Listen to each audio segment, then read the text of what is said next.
आज एक ऐसी रोचक कथा के बारे में जानेंगे जिसमें भगवान के परम भक्त प्रहलाद और भगवान के अंशावतार नर नारायण से संबंधित है। इन दोनों में क्यों युद्ध हुआ और यह कैसे खत्म हुआ और इसका क्या परिणाम हुआ आदि के विषय में जानेंगे। तो चलिए आरंभ करते हैं इस कथा को। देवी भागवत में इस कथा का वर्णन आता है। जब नृसिंह भगवान के द्वारा हिरण्यकश्यप का वध हो गया तब प्रहलाद नाम के उनके पुत्र का राज्याभिषेक किया गया। देवताओं तथा ब्राह्मणों का पूजन सम्मान करने वाले उस दैत्य राज प्रहलाद के शासन काल में पृथ्वी लोक के सभी राजागण श्रद्धा पूर्वक यज्ञ आदि का अनुष्ठान करने लगे। भगवान नृसिंह ने दैत्य राज प्रहलाद को पाताल लोक के राज्य सिंहासन पर स्थापित कर दिया और वे वहीं पर प्रजा पालन में तत्पर होकर राज्य करने लगे। एक बार महर्षि भृगु के महातपस्वी पुत्र च्ययन ऋषि नर्मदा नदी में स्नान करने के लिए व्याहृतीश्वर नामक तीर्थ में पहुंचे। वहां रेवा नामक महानदी को देखकर वे उसमें उतरने लगे। इस बीच एक भयंकर विस्तर सर्प ने उतरते हुए मुनि को पकड़ लिया। तदंतर वह उन महामुनि च्ययन को खींचकर पाताल लोक में ले गया। तब उन भयक्रांत मुनि ने मन ही मन देवाधिदेव जनार्दन विष्णु का स्मरण किया। मुनि च्ययन के द्वारा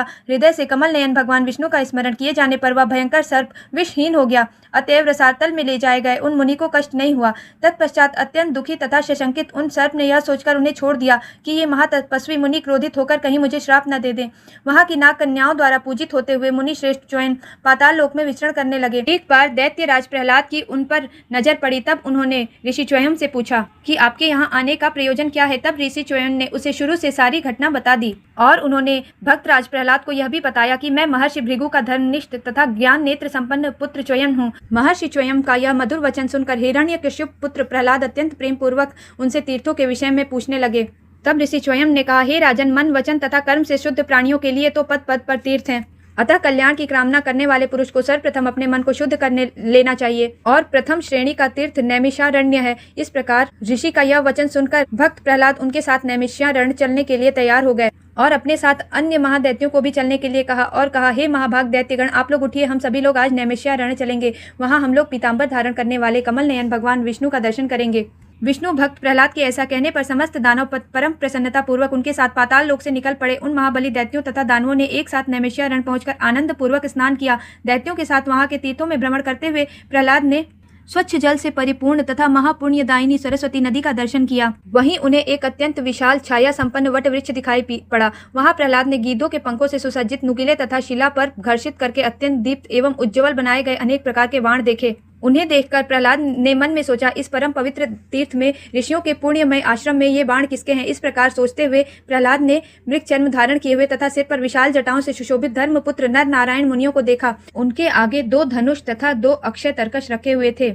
नर नारायण ऋषियों को उस समय ध्यानावस्थित देखकर क्रोध से भक्त प्रहलाद ने उनसे कहा, आप दोनों धर्म को नष्ट करने वाला यह कैसा पाखंड करके रखे हैं। इस प्रकार की घोर तपस्या तथा धनुष धारण करना, ऐसा तो इस संसार में ना कभी सुना गया और ना कभी देखा गया। ये तो परस्पर विरोधी परिस्थितियां हैं। कलयुग के लिए यह प्रिय तथा विरोधा भाव भला सतयुग में किस प्रकार उचित है। प्रहलाद का यह वचन सुनकर नर ने कहा, हे दैत्येंद्र, हम दोनों की तपस्या के विषय में आप व्यर्थ ही चिंता कर रहे हैं। हम युद्ध तथा तपस्या दोनों ही करने में समान रूप से समर्थ हैं। इस विषय में आप पूछकर क्या करेंगे। आप अपने इच्छा अनुसार अपने रास्ते पर चले जाइए, यहाँ व्यर्थ की बातें क्यों कर रहे हैं।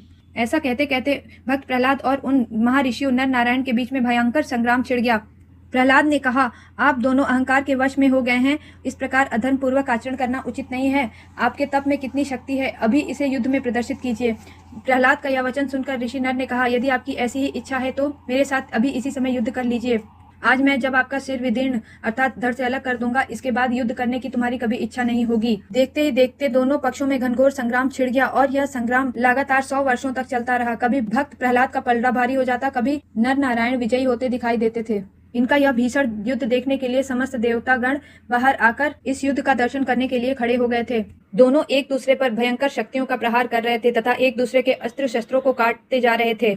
इस प्रकार सभी को विस्मित कर देने वाला यह युद्ध 100 दिव्य वर्षों तक चलता रहा।